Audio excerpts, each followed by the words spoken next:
Hello, अगर आप नए हैं तो प्लीज़ सब्सक्राइब करें। मुझे 1000 तक पहुंचना है, प्लीज़। ड्रामा की शुरुआत में हम शाओशी नाम की एक युवती को देखते हैं। वो प्रेग्नेंट है और अपने नियमित चेकअप के लिए अस्पताल गई हुई है। वहाँ एक नर्स उससे पूछती है कि तुम्हारी पति कहाँ हैं, वो तुम्हारे साथ क्यों नहीं आए। इस पर शाओशी जवाब देती है कि वो अपने काम में बहुत व्यस्त थे। नर्स उसे ढांढस बंधाते हुए कहती है कि चिंता मत करो, सब कुछ ठीक हो जाएगा। दूसरी तरफ हम होजुन को देखते हैं, जो एक एंटरटेनमेंट कंपनी का सीईओ है और अपने ऑफिस में बैठा हुआ है। जैसे ही शाओशी अस्पताल से बाहर निकलती है, उसकी सौतेली बहन याओशी उसके सामने आ जाती है।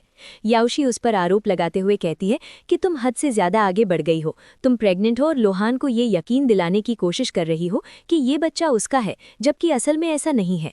शाओशी तुरंत जवाब देती है कि ये बच्चा लोहान का ही है। याओशी उसे ताना मारते हुए कहती है कि तुम उसे शादी के लिए ब्लैकमेल कर रही हो। तभी वहां लुहान आ जाता है। याओशी उससे कहती है कि शाओशी के पेट में पल रहा बच्चा उसका है, लेकिन लुहान इस बात को सिरे से नकार देता है और कहता है कि ये बच्चा मेरा नहीं है और मैं तुमसे शादी नहीं करूंगा, मैं याओशी से प्यार करता हूँ।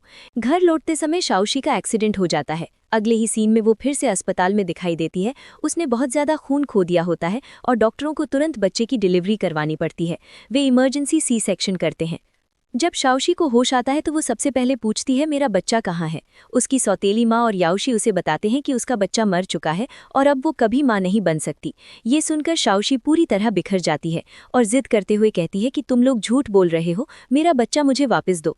तब याओशी कहती है कि हमें ये तक नहीं पता कि बच्चे का असली पिता कौन है, और अगर ये सच सामने आ गया तो हमारी कंपनी के शेयर गिर जाएंगे।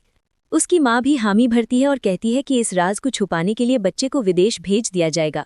शाओशी उनसे हाथ जोड़कर विनती करती है कि प्लीज़ मेरे बच्चे को मुझसे दूर मत ले जाओ, लेकिन वे दोनों उसे अकेला छोड़कर वहाँ से चली जाती है। 5 साल बाद भी शाओशी अपने बच्चे को याद करते हुए जी रही होती है। उसे अब भी यही लगता है कि उसका बच्चा इस दुनिया में नहीं रहा। उसका असिस्टेंट उसे याद दिलाता है कि 2 दिन बाद तुम्हारा ऑडिशन है, तुम्हें उसकी तैयारी करनी चाहिए। ऑडिशन वाले दिन उसकी सौतेली माँ शीशु उसे रोकने की कोशिश करती है और कहती है कि ये रोल याओशी के लिए तय किया गया है, लेकिन इस बार शाओशी उसके खिलाफ खड़ी हो जाती है और कहती है कि मुझे ऑडिशन देने दीजिए। गुस्से में आकर शीशु उसे एक कमरे में बंद कर देती है ताकि वो कहीं जा ना सके। इसी बीच होजुन अब भी अपने बच्चे की मां को ढूंढ रहा होता है। जब शाओशी उस कमरे में बंद होती है, तभी बाओबाओ नाम का एक छोटा लड़का वहां पहुंचता है। शाओशी उसे भरोसा दिलाते हुए कहती है कि मैं तुम्हें कोई नुकसान नहीं पहुंचाऊंगी, और उसे एक मैजिक लॉलीपॉप देते हुए कहती है कि तुम अपनी फैमिली को जरूर ढूंढ लोगे। अचानक लाइट चली जाती है और बाओबाओ डर पर शाओशी को कसकर पकड़ लेता है। वो उससे पूछती है कि क्या तुम्हें अंधेरे से डर लगता है, लेकिन वो कुछ नहीं बोलता। शाओशी मन ही मन सोचती है कि अगर उसका बच्चा जिंदा होता तो शायद वो भी बाओबाओ की ही उम्र का होता। कुछ देर बाद शाओशी को कमरे में गैस लीक होने का एहसास होता है। वो बाओबाओ से कहती है कि जल्दी बाहर जाओ और किसी को मदद के लिए बुलाओ, चिंता मत करो, तुम सुरक्षित रहोगे। बाओबाओ वहां से निकल जाता है और शाओशी बेहोश हो जाती है। बाओबाओ अपने पिता हाओजुन को ढूंढकर पूरी बात बताता है। हाओजुन तुरंत अपने लोगों को दरवाजा तोड़ने का आदेश देता है। जब वो अंदर जाकर शाओशी को देखता है तो उसे पहचान लेता है और तुरंत उसकी जान बचाता है। जब शाओशी को होश आता है तो वो खुद को एक अनजान जगह पर पाती है। उसे याद आता है कि उसे ऑडिशन के लिए जाना था। तभी हाओजुन कमरे में आता है। शाओशी उसे देखकर सोचती है कि मैं इससे पहले भी मिल चुकी हूँ। हाओजुन उसे देखकर खुश हो जाता है और पूछता है, क्या तुम्हें मैं याद हो? शाओशी उससे पूछती है कि क्या कल तुमने ही मुझे बचाया था? फिर वो बाओबाओ के बारे में पूछती है। हाओजुन बताता है कि वो ठीक है। शाओशी उसे डांटते हुए कहती है कि तुम्हें अपने बच्चे को इस तरह अकेला नहीं छोड़ना चाहिए। तभी हाओजुन का भाई लिन कमरे में आता है। वो शाओशी को बाओबाओ की जान बचाने के लिए धन्यवाद देता है और पूछता है कि बदले में तुम्हें क्या चाहिए। शाओशी कहती है कि मुझे कुछ नहीं चाहिए, बल्कि मैं तो बाओबाओ को मेरी जान बचाने के लिए धन्यवाद कहना चाहती हूँ। अगर आप फिर भी मुझे कुछ देना चाहते हैं तो मुझे एक मौका दे दीजिए। लिन उसकी बातों से प्रभावित हो जाता है, हालांकि वो चेतावनी देता है कि ये सब बहुत जल्दी हो रहा है। उनकी बातों से उलझन में पड़कर शाओशी कहती है कि आप लोग गलत समझ रहे हैं, मुझे बायोटेक्नोलॉजी के बारे में जानकारी है और मैं एक प्रोजेक्ट पर काम करना चाहती हूँ। लेकिन दोनों भाई उसकी बात का अलग ही मतलब निकाल लेते हैं। लिन कहता है कि मैं तुम्हें पसंद करता हूँ, क्या तुम किसी अमीर परिवार में शादी करना चाहती हो? हाओ भी सहमत होता है, लेकिन कहता है कि अगर तुम हमारे परिवार में शादी करना चाहती हो तो तुम्हें मुझसे शादी करनी होगी। शाओशी साफ मना कर देती है और कहती है कि मुझे किसी अमीर परिवार में शादी करने में कोई दिलचस्पी नहीं है, मैं सिर्फ खुद को साबित करने का एक मौका चाहती हूँ। अगर आप मुझे वो नहीं दे सकते तो कोई बात नहीं। आखिरकार शाओशी अपने ऑडिशन तक पहुंच जाती है। शुरुआत में डायरेक्टर उसे ऑडिशन देने से मना कर देता है, लेकिन उसकी परफॉर्मेंस देखने के बाद वो अपना फैसला बदल देता है और कहता है कि मैं तुम्हारे बारे में सोचूंगा। अंत में शाओशी को वो रोल मिल जाता है जिससे उसकी सौतेली बहन बेहद नाराज हो जाती है। उधर बाओ बाओ घर में हंगामा मचाए रहता है। वो कुछ भी खाने पीने से इनकार कर देता है और उसकी बस एक ही जिद होती है कि मुझे दोबारा शाओशी से मिलना है। आखिरकार हॉजन शाओशी को घर लेकर आता है। वहाँ कुछ अनजान लोगों को देखकर शाओशी हैरान रह जाती है। वो बाओ बाओ का धन्यवाद देती है और कहती है कि अगर तुम उस दिन वहाँ नहीं होते तो शायद मैं जिंदा नहीं होती। चालाक बाओ बाओ शाओशी की गोद में सो जाता है। दरअसल उसने शाओशी और हॉजन को करीब लाने के लिए सब कुछ प्लान किया था। हॉजन अपने बच्चे को बेडरूम में ले जाकर सुला देता है और फिर शाओशी से कहता है कि आज रात मैं यहीं रुकूंगा। शाओशी मान जाती है और कहती है कि ठीक है, मैं सब कुछ तैयार कर देती हूँ। बाद में हॉजन उसे समझाता है कि बाओ बाओ तुमसे मिलना चाहता था क्योंकि वो डर गया था और सिर्फ तुम पर भरोसा करता है। इस पर शाओशी पूछती है, क्या बाओ बाओ बोल नहीं सकता?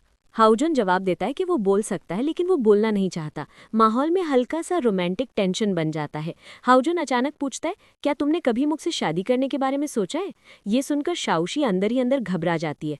वो सोचने लगती है कि क्या हाउजन उससे तब भी शादी करना चाहेगा अगर उसे पता चल जाए कि वो पहले एक बार प्रेग्नेंट हो चुकी है और अब कभी माँ नहीं बन सकती। लेकिन वो तुरंत बात बदल देती है और कहती है, आपके प्रोडक्ट ने मेरी डार्क सर्कल्स कम करने में काफ़ी मदद की है। हाउजन उसके और करीब आ जाता है, उसका हाथ पकड़कर समझाते हुए कहता है कि बेटर रिजल्ट्स के लिए तुम्हें इसे इस तरह इस्तेमाल करना चाहिए। शाओशी कहती है, थैंक्स, मुझे ये नहीं पता था। उसी समय याओशी का असिस्टेंट उसके पास एक खबर लेकर आता है कि शाओशी ने ऑडिशन दिया और उसे सेकंड फीमेल लीड का रोल मिल गया है। ये सुनकर याओशी हैरान रह जाती है और कहती है, ये कैसे हो गया? तुम्हें उस पर नजर रखने के लिए कहा था। फिर वो अपने असिस्टेंट के कान में एक नया प्लान बताती है। उधर हाउजन के घर पर बाओ बाओ हंगामा कर रहा होता है। वो घर की चीजें तोड़ने लगता है। अंकल लिन उससे पूछते हैं, तुम क्या कर रहे हो? तभी हाउजन उससे में वहां आता है और पूछता है, तुम बदतमीजी क्यों कर रहे हो? लेकिन बाओ बाओ उसे नजरअंदाज करता है और जिद करने लगता है कि मुझे शाओशी से मिलना है। हाउजन उसे चेतावनी देता है, चुप हो जाओ नहीं तो अंजाम अच्छा नहीं होगा।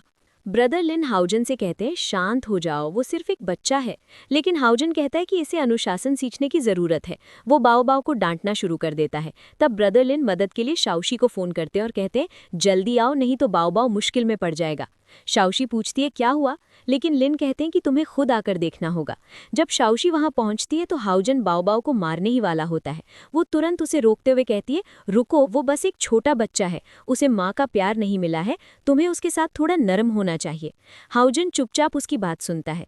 फिर शाओशी को एहसास होता है कि शायद उसने हद पार कर दी है। वो माफी मांगते हुए कहती है, मुझे बीच में नहीं बोलना चाहिए था। लेकिन हाउजन कहता है, तुम कोई बाहरी नहीं हो, मैं थोड़ा गुस्से में था। इसके बाद शाओशी बाओ बाओ से पूछती है कि तुम इतना हंगामा क्यों कर रहे थे? बाओ बाओ उसका हाथ पकड़ लेता है और शाओशी समझ जाती है कि उसने ये सब इसलिए किया ताकि वो यहाँ आ जाए। वो उसे छेड़ते हुए कहती है, तुम अपने पापा को ब्लैकमेल कर रहे हो, लेकिन तुम बहुत स्मार्ट हो। वो बाओ बाओ को भरोसा दिलाती है कि मैं कहीं नहीं जाऊंगी। हाउजन ये सब देख रहा होता है और कुछ ही देर में दोनों वहीं साथ में सो जाते हैं। रात में बाओ बाओ उठता है और शाओशी के चेहरे की मसाज करने लगता है। तभी हाउजन कमरे में आता है और धीरे से कहता है, रुको, मैं तुम्हें सिखाता हूँ इसे सही तरीके से कैसे करते हैं। सुबह हाउजन शाओशी से पूछता है, क्या तुम ठीक से सोई? वो माफी मांगते हुए कहती है, सॉरी, मैं यहीं सो गई थी। हाउजन कहता है, मुझे तुमसे एक रिक्वेस्ट करनी है, क्या तुम कुछ दिनों के लिए यहाँ रह सकती हो? शाओशी हिचकिचाते हुए कहती है, मेरा यहाँ रहना ठीक नहीं होगा। लेकिन हाउजन कहता है कि अगर बाओ बाओ रात में फिर से हंगामा करेगा तो मुझे समझ नहीं आएगा कि क्या करना है। बाओ बाओ शाओशी को गले लगा लेता है और वो मान जाती है। वो कहती है, ठीक है, मैं मदद करूंगी, मुझे बाओ बाओ का एहसान चुकाना है। हाउजन उसे भरोसा दिलाता है कि उसे घर से कुछ भी लाने की जरूरत नहीं है, मैंने पहले से सब कुछ अरेंज कर दिया है, तुम कभी भी आ सकती हो। शाओशी मजाक में कहती है, क्या होगा अगर मैं भाग जाऊं और तुम्हारा घर खाली छोड़ दूं? हाउजन हंसते हुए कहता है, मुझे तुम पर भरोसा है, अगर तुम्हारी कोई शर्त है तो मैं उसे मानने के लिए तैयार हूं। ये सुनकर शाओशी हैरान रह जाती है। अगली सुबह वो मूवी सेट पर पहुंचती है। वो अपनी सौतेली बहन याओशी का सामना करने के लिए तैयार है, जिसे वो अपनी जिंदगी बर्बाद करने का जिम्मेदार मानती है। दोनों बहनों का आमना सामना होता है और याओशी उसे थप्पड़ मारने की कोशिश करती है, लेकिन शाओशी उसका हाथ पकड़ लेती है और उसे 2 थप्पड़ मारकर कहती है, इस बार मैं तुम्हें नहीं छोड़ूंगी। उसी समय डायरेक्टर वहां आ जाता है। याओशी शिकायत करती है कि इसने मुझे थप्पड़ मारा, लेकिन डायरेक्टर को लगता है कि ये सीन का हिस्सा है और दोनों की एक्टिंग की तारीफ करता है। ब्रेक के दौरान शाओशी का असिस्टेंट उसे बताता है कि शूटिंग शेड्यूल में बदलाव हुआ है, अब 56वें सीन की जगह 5वां सीन शूट किया जाएगा। शाओशी समझ जाती है कि याओशी उसे नीचा दिखाने की कोशिश कर रही है, लेकिन वो शांत रहते हुए कहती है, स्क्रिप्ट लेकर आओ। शूटिंग शुरू होती है और शाओशी शानदार परफॉर्मेंस देती है, जिससे याओशी हैरान रह जाती है। बाद में याओशी अपने असिस्टेंट से पूछती है कि उसने इतनी जल्दी स्क्रिप्ट कैसे याद कर ली। डायरेक्टर शाओशी की एक्टिंग की तारीफ करता है, जिससे याओशी जल जाती है और चुपके से उनकी तस्वीरें खींचकर बवाल करने का प्लान बनाती है। लुहान शाओशी के पास आता है और उसकी परफॉर्मेंस की तारीफ करता है। वो कहता है, जब याओशी ने मेरे बारे में तुम्हें बताया था तो मुझे विश्वास नहीं हुआ, लेकिन तुम बहुत बदल गई हो। मुझे उम्मीद है कि तुम अपनी गलतियां मान लोगे। कंफ्यूज्ड होकर शाओशी पूछती है, मैंने क्या गलत किया? लुहान उसे एक तस्वीर दिखाता है और कहता है, तुम डायरेक्टर के बहुत करीब जा रही हो। क्या तुमने ये रोल ऐसे ही हासिल किया है? शाओशी को बहुत दुख होता है और कहती है, तुम बिल्कुल नहीं बदले, तुम अब भी याओशी के झूठ पर भरोसा करते हो। लुहान कहता है, लेकिन मैं वहां नहीं था, मुझे नहीं पता उस रात तुम्हारे साथ कौन था। शाओशी कहती है, गलती मेरी थी, मैं खुद एक्सीडेंट में फंस गई जिससे मेरा बच्चा मर गया। याओशी बेगुनाह है, उसने कुछ नहीं किया, तुम्हें यही सुनना था, है ना? लुहान कहता है, मेरा वो मतलब नहीं था, तुम अतीत को क्यों नहीं भूल जाती? शाओशी कहती है, मैं कैसे भूल जाऊं जो मेरे साथ हुआ? अगर ये याओशी होती तो क्या तुम उससे भी यही कहते? मुझे तुम लोगों की कोई परवाह नहीं है, मैं जा रही हूँ। जैसे ही वो जाने लगती है, लुहान उसे रोकता है। शाओशी गुस्से में उसे थप्पड़ मार देती है और कहती है, इस थप्पड़ को याद रखना। अगले सीन में हम शाओशी को बाहर देखते हैं, जो अपने अतीत को याद करके दुखी हो रही है। वो परेशान होकर शराब पीने लगती है। दूसरी ओर हाउजन अपने बेटे बाओबाओ के साथ घर पर होता है, जो उदास होकर शाओशी का इंतजार कर रहा होता है। हाउजन उसे समझाता है कि चिंता मत करो, उसने वादा किया था कि वो जरूर आएगी, लेकिन बाओबाओ अब भी उदास रहता है। ये देखकर हाउजन कहता है कि मैं जाकर उसे ले आता हूँ। जैसे ही वो निकलने लगता है, बाओबाओ उसे रोकता है। हाउजन कहता है, मुझे मत रोको, बहुत देर हो चुकी है, मुझे उसे ढूंढना है, तुम इंतजार करो, मैं अभी आया। हाउजन घर से निकलकर सीधे शाओशी के पास जाता है। वो उसे लगातार कॉल करता है, लेकिन वो फोन नहीं उठाती। तभी उसे उसकी रिंगटोन सुनाई देती है और वो समझ जाता है कि वो पास ही है। वो कमरे में जाता है और शाओशी को सोफे पर सोया हुआ पाता है। वो कहता है, उठो, चलो घर चलते हैं, लेकिन शाओशी नहीं उठती। हाउजन उसे जगाने की कोशिश करता है और पूछता है, क्या तुम ठीक हो? शाओशी धीरे से कहती है, तुम लुहान नहीं हो, तुम कौन हो? वो जवाब देता है, मैं हजून हूँ, चलो यहाँ से चलते हैं। शाओशी सिर हिलाकर कहती है, नहीं, ये झूठ है, तुम हजून नहीं हो सकते, सच सच बताओ, तुम कौन हो? हजून थोड़ा परेशान होकर पूछता है, मैं तुम्हें कैसे भरोसा दिलाऊं कि मैं ही हजून हूँ? शाओशी जिद पर आ जाती है, ठीक है, अपना आईडी कार्ड दिखाओ, अभी दिखाओ, तब पता चलेगा कि तुम सच में कौन हो। हजून नर्म आवाज में कहता है, शांत हो जाओ, मैं ही हजून हूँ। दोनों कुछ पल के लिए एक दूसरे की आंखों में देखते हैं और उन्हें एक अजीब सा कनेक्शन महसूस होता है। शाओशी की आंखों में आंसू आ जाते हैं, वो रोने लगती है। ये देखकर हजून उसे गले लगा लेता है और कहता है, मेरा तुम्हें दुख पहुंचाने का कोई इरादा नहीं था। शाओशी उसे विनती करती है, मेरे साथ रहो, मुझे छोड़कर मत जाओ। वो उसे दिलासा देते हुए कहता है, ठीक है बेबी, मैं कहीं नहीं जा रहा, मैं यहीं हूँ। फिर हजून उसे घर ले आता है और सोफे पर आराम से लिटा देता है। अगली सुबह शाओशी उठती है और उसके हाथ की तरफ देखकर पूछती है, तुम्हारे हाथ को क्या हुआ? क्या किसी कुत्ते ने काट लिया? हजून हल्की मुस्कान के साथ कहता है, हाँ, तुम दोबारा काटकर चेक कर सकती हो, तब यकीन हो जाएगा। शाओशी झेप जाती है और कहती है, नहीं सॉरी, मैंने गलत पूछ लिया, मैं कल रात नशे में थी, मुझे याद भी नहीं कि मैं यहाँ कैसे आई। वो समझाते हुए कहता है, तुमने बहुत ज्यादा पी ली थी, तुमने मुझे पहचाना भी नहीं, मैं ही तुम्हें यहाँ लेकर आया था। आगे से बाहर जाकर मत पीना, ठीक है? वो सिर हिलाकर कहती है, ठीक है, समझ गई, थैंक यू। अगले सीन में हजून एक मीटिंग में बैठा होता है। तभी शाओशी का फोन आता है। गलती से कॉल रिसीव हो जाता है और स्पीकर ऑन हो जाता है। शाओशी पूछती है, क्या तुम बिजी हो? वो जवाब देता है, हाँ, क्या हुआ? वो कहती है, क्या तुम जल्दी आ सकते हो? मैंने बाओबाओ से वादा किया था कि उसे बाहर घुमाने ले जाऊंगी। अगर तुम बिजी हो तो मत आओ, मैं ले जाऊंगी, लेकिन अगर कोई इमरजेंसी हुई तो मैं संभाल नहीं पाऊंगी, बेहतर होगा तुम आ जाओ। वो तुरंत कहता है, ठीक है, 5 मिनट में पहुंच रहा हूँ। फिर वो मीटिंग कैंसिल कर देता है और चला जाता है। कर्मचारी आपस में कहते हैं, बॉस हमारी बात तो नहीं सुनते, लेकिन एक कॉल आते ही चले जाते हैं, वाह। दूसरी तरफ शाओशी बाओबाओ से कहती है, तुम्हारे डैड आ रहे हैं, अब खुश? दिन भर घूमने के बाद वे घर लौटते हैं। हमेशा की तरह शाओशी को वहीं रुकना पड़ता है। वो बाओबाओ से पूछती है, क्या मैं आज रात तुम्हारे साथ सो जाऊं ताकि तुम आराम से सो सको? बाओबाओ मान जाता है। हजून कहता है, तुम्हारा बेड बहुत छोटा है, आंटी उसमें फिट नहीं होंगी। फिर वो बाओबाओ को इशारा करता है कि उसे अपने बेडरूम में ले जाओ। चालाक बाओबाओ वैसा ही करता है। कमरे में पहुंचकर शाओशी बेड देखती है और समझ जाती है कि ये बाओबाओ का कमरा नहीं बल्कि उसके पापा का है। वो पूछती है, क्या ये तुम्हारा कमरा है? मैं यहाँ कैसे सो सकती हूँ? ये ठीक नहीं है। ये सुनकर बाओबाओ उदास हो जाता है। तभी हजून अंदर आता है और कहता है, क्या तुम्हें मेरा बेडरूम पसंद नहीं आया? ये काफ़ी बड़ा है, क्या तुम यहाँ नहीं सो सकती? शाओशी जिद करती है, नहीं, मैं यहाँ नहीं सो सकती, मैं बाओबाओ के कमरे में सोऊंगी। हजून अपने बेटे से कहता है, जाओ एक तकिया ले आओ, हम साथ में सोएंगे। बाओ बाओ चला जाता है। उसके जाते ही हजून रोमांटिक अंदाज में कहता है, तुम इतनी घबराई हुई क्यों हो? मुझसे शादी कर लो, सब ठीक हो जाएगा। तुम्हारे पास और कोई रास्ता नहीं है। मैं पहले शादी करूंगा, फिर प्यार हो जाएगा। मुझसे शादी कर लो, प्यार अपने आप आ जाएगा। उसकी बातें सुनकर शाओशी नर्वस हो जाती है। वो मन ही मन सोचती है, मैं कैसे बचूं? ये आदमी इतना रोमांटिक हो रहा है कि मेरी सांसें अटक रही हैं। हजून पूछता है, तुम डर क्यों रही हो? मैं कोई अजनबी नहीं हूँ। वो जवाब देती है, मैं क्यों डरूंगी? तुम कोई भूत नहीं हो, बस थोड़ा पीछे हटो, मुझे सांस लेने दो। लेकिन हजून पीछे नहीं हटता। वो अब भी फ्लर्टी मूड में रहता है। तभी उसका फोन बज जाता है। वो कॉल नहीं उठाना चाहता, लेकिन मजबूरी में उठाकर बाहर चला जाता है। मैं यहाँ सिर्फ तुम्हारे लिए रुकी हूँ।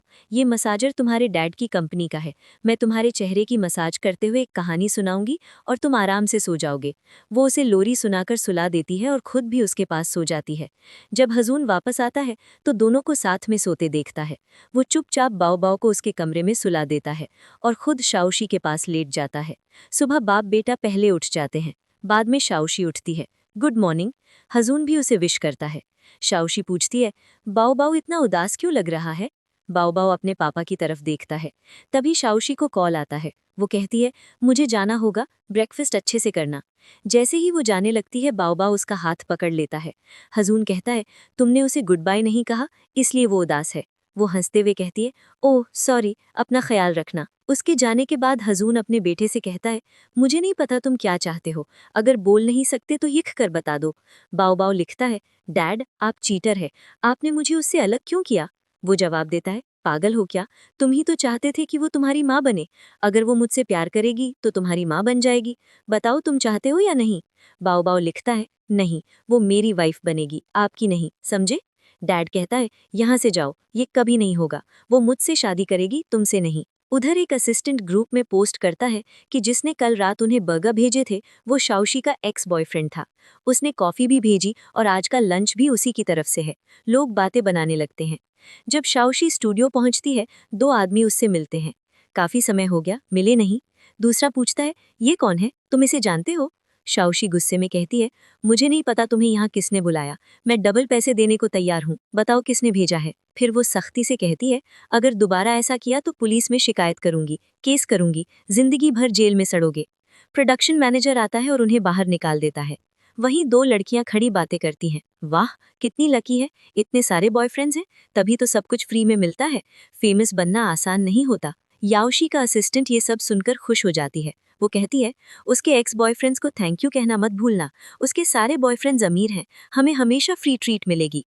फिर याओशी आती है और कहती है, तुम तो बहुत आगे बढ़ गई हो, इतने सारे बॉयफ्रेंड्स बना लिए, कॉफी के लिए थैंक्स। शाओशी जवाब देती है, हाँ, मेरे सारे बॉयफ्रेंड्स अच्छे हैं, उनके पीछे मत पड़ना। तुम तो दूसरों के बॉयफ्रेंड्स छीनने में एक्सपर्ट हो, जो करना है करो, मुझे फर्क नहीं पड़ता। ये सुनकर याओशी गुस्से से भर जाती है। फिर वो शाओशी को थप्पड़ मारने वाली होती है, लेकिन ल्यूहान उसे रोक लेता है। याओशी उससे कहती है, तुम यहाँ क्या कर रहे हो? हम लड़ नहीं रहे थे, मैं तो बस अपनी सिस्टर के साथ मजाक कर रही थी। तभी वहाँ हाउजन भी आ जाता है। उसके आने से सब हैरान हो जाते हैं। वो शाओशी से कहता है, चलो यहाँ से चलते हैं। फिर वे दोनों एक दूसरे को खतरनाक नजरों से देखने लगते हैं। लोग कहने लगते हैं, यहाँ एक और बॉयफ्रेंड आ गया। वाओ, ये तो हाउजन है, सीईओ। काश ये पहले आ जाता, बहुत मजा आता। शाओशी एक चालाक लड़की है, उसने कई लड़कों को फंसा रखा है। हाउजन सबको इग्नोर करता है और शाओशी से कहता है, चलो मैं तुम्हें यहाँ से ले जा रहा हूँ। याओशी का दिल टूट जाता है, जबकि वो यही चाहती थी। तभी एक लेडी अनाउंस करती है कि हाउजन की तरफ से सबके लिए फ्री ब्यूटी प्रोडक्ट्स हैं। सभी लेडीज खुश हो जाती हैं। वे कहती हैं, वाओ क्या बात है, हमें फ्री में इतना कुछ मिला। इस बीच घर पहुंचने के बाद शाओशी हाउजन से पूछती है, क्या इतना सब कुछ करना जरूरी था? वहाँ 100 से ज्यादा क्रू मेंबर थे, क्या फ्री प्रोडक्ट्स बांटना जरूरी था? वो जवाब देता है, इससे कोई फर्क नहीं पड़ता, मैं तुम्हारे लिए कुछ भी कर सकता हूँ। वो पूछती है, तुम मेरे फियांसे कब बन गए? तुमने मुझसे बिना पूछे अनाउंस कर दिया। वो कहता है, अब इससे कोई फर्क नहीं पड़ता, मैं तुमसे प्यार करता हूँ तो आज से तुम मेरी फियांसे हो। सोचने का टाइम नहीं है, तुम्हें मुझसे शादी करनी होगी। बताओ तुम क्या चाहती हो? शाओशी गहरी सोच में पड़ जाती है। वो मुस्कुराती है और उसे बताती है, तुम बहुत बदल गए हो, और कुछ नहीं कहती। हाउजन चुप रहता है और उससे दोबारा पूछने की कोशिश नहीं करता। अगले सीन में हम दोनों को एक साथ देखते हैं। सीन बहुत रोमांटिक है। दोनों एक दूसरे को देख रहे हैं। शाओशी भी हाउजन को पसंद करने लगी है। जब हाउजन रोमांटिक होने की कोशिश करता है तो शाओशी पीछे हट जाती है। शाओशी के हाथ में एक स्क्रिप्ट है, जिसका मतलब है कि वे दोनों रिहर्सल कर रहे थे। दरअसल अगले दिन शाओशी को हीरो के साथ एक रोमांटिक सीन शूट करना है और वे उसी की प्रैक्टिस कर रहे थे। शाओशी हाउजन से कहती है, मेरी मदद करने के लिए थैंक्स, इससे मुझे बहुत मदद मिली। फिर हाउजन शाओशी के पीछे जाता है। वो भूल जाता है कि वो कपड़े बदलने गई है। वो दरवाज़ा खोलता है और अपनी गलती का एहसास करता है। फिर वो कहता है, तुमने दरवाज़ा लॉक नहीं किया था। वो कहती है, ओहो, मैं दरवाज़ा लॉक करना भूल गई, क्या तुम्हें कुछ चाहिए? हाउजन कमरे में घुसकर शाओशी के पास जाता है और कहता है, फियांसे, मुझसे शादी कर लो, मैं सीरियस हूँ, मैं तुम्हारा जवाब सुनना चाहता हूँ, बताओ तुम क्या सोचती हो? ये सुनकर शाओशी नर्वस हो जाती है। हाउजन उसका हाथ पकड़ता है और पूछता है, क्या तुम मुझे पसंद करती हो? मुझे हाँ या ना में जवाब दो। शाओशी हाउजन को पसंद करती है, लेकिन जानबूझकर उसे इग्नोर कर रही है, क्योंकि याओशी ने उसे बताया था कि अब वो माँ नहीं बन सकती, इसीलिए वो हाउजन को कुछ नहीं कह रही है। अगली सुबह शाओशी स्टूडियो पहुंचती है। मिस्टर शेन वहां होते हैं और डायरेक्टर को बताते हैं कि लोग शाओशी के बारे में बातें कर रहे हैं, इसीलिए दूसरे आर्टिस्ट्स शांति से काम नहीं कर पा रहे हैं। तुम इस बारे में क्या कहना चाहते हो? डायरेक्टर कहता है, मैंने शाओशी से इस बारे में पूछा था, उसने कहा कि ये सब झूठ है। तभी एक क्रू मेंबर आता है और बताता है कि लिंटाओ ने ये रोल करने से मना कर दिया है। डायरेक्टर उससे पूछता है, तुम मुझे क्यों देख रहे हो? जाओ और एक रिप्लेसमेंट ढूंढो। वो कहता है, सर ये कैसे मुमकिन है, हमें इसके लिए टाइम चाहिए। उसी पल हाउजन की आवाज़ आती है, मैं अब यहाँ हूँ, सब ठीक हो जाएगा। शाओशी उसे हैरानी से देखती है।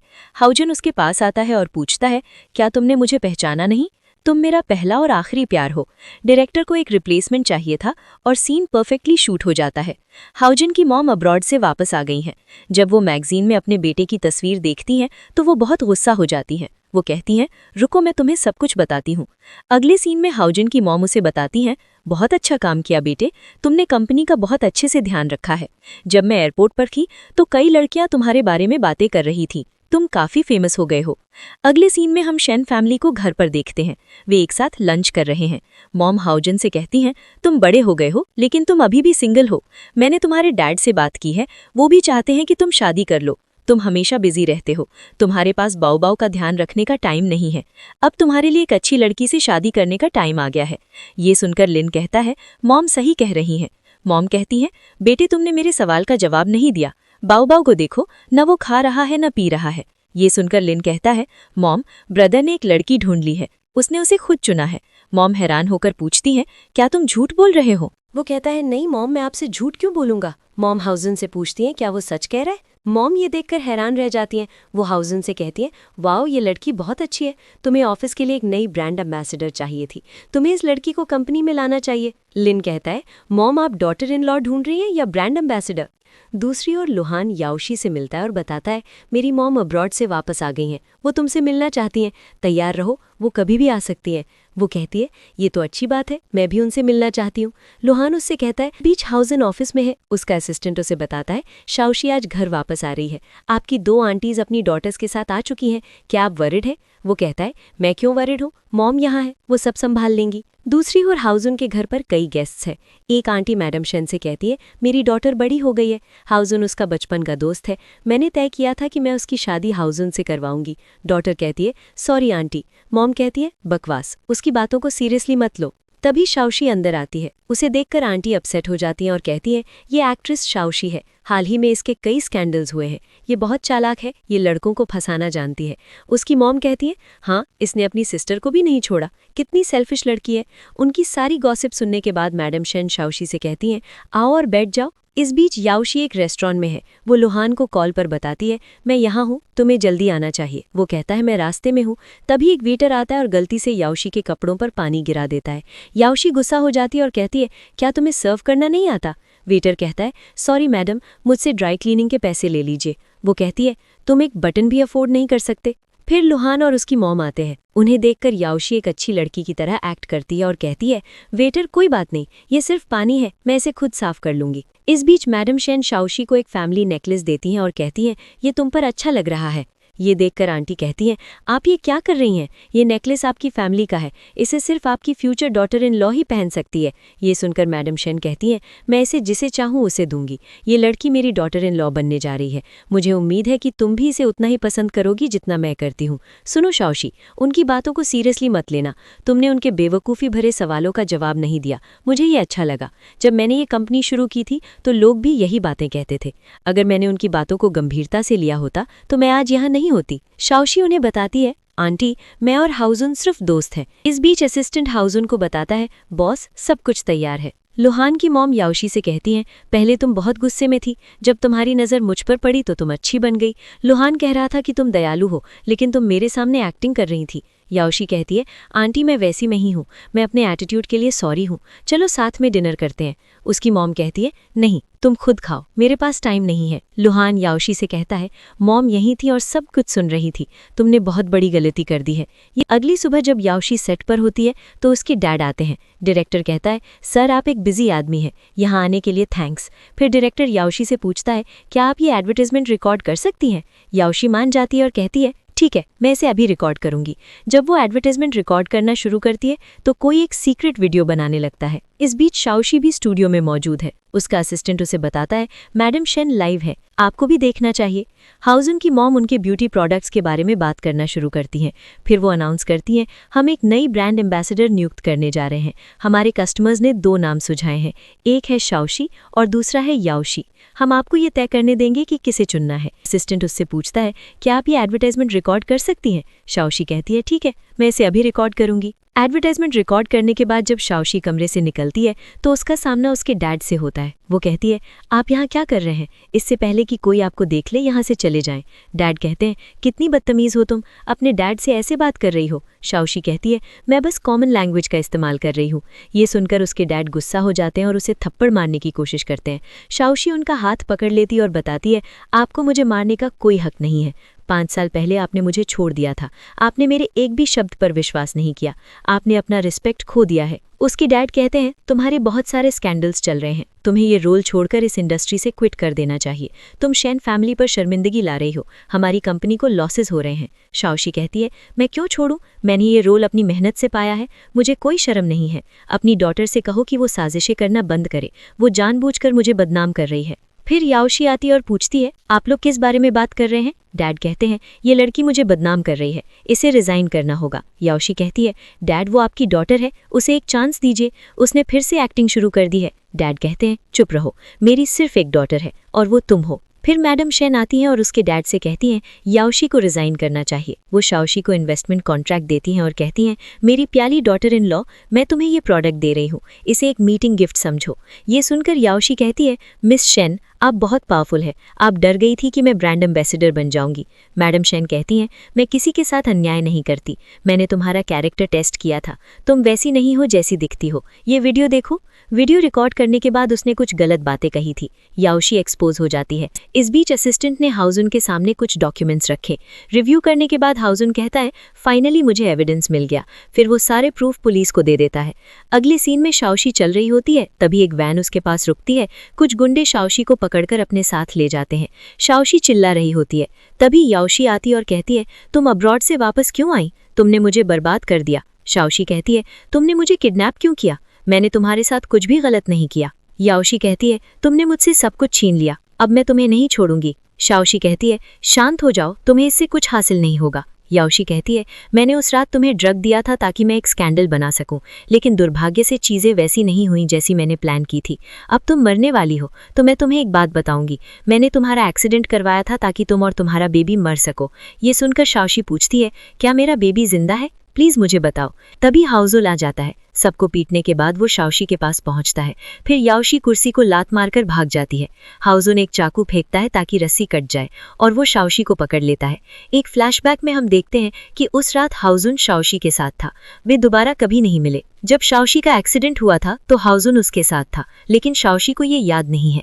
बेबी के जन्म के बाद याओशी और उसकी स्टेप मॉम ने शाओशी से झूठ बोला और कहा कि तुम्हारा बेबी मर चुका है और तुम अब कभी मां नहीं बन सकती। फिर उन्होंने जबरदस्ती शाओशी को अब्रॉड भेज दिया। पुलिस ने याओशी को चारों तरफ से घेर लिया है। इस बीच शाओशी हाउजुन से पूछती है, क्या तुम ठीक हो? वो कहता है, हाँ शुक्र है भगवान का कि मैं टाइम पर पहुंच गया। लेना और बाओ बाओ भी आ गए हैं और बाओ बाओ आखिरकार बोल रहा है, मॉम मॉम मैं यहाँ हूँ। शाओशी इमोशनल हो जाती है, दोनों हग करते हैं। फिर हाउजन कहता है बहुत दर्द हो रहा है। शाओशी उसके पास जाती है और पूछती है तुम्हें कहाँ चोट लगी है। वो कहता है मुझे मेरे दिल में चोट लगी है, सिर्फ तुम इसे ठीक कर सकती हो। बाओ बाओ उन्हें बताता है डैड बहुत चालाक है, वो कभी नहीं बदलते, वो सिर्फ अपने बारे में सोचते हैं। लेना उसे कहता है ब्रदर तुम ग्रेट हो। और इसी के साथ ये ड्रामा एंड होता है। मुझे उम्मीद है कि आपको ये वीडियो पसंद आया होगा।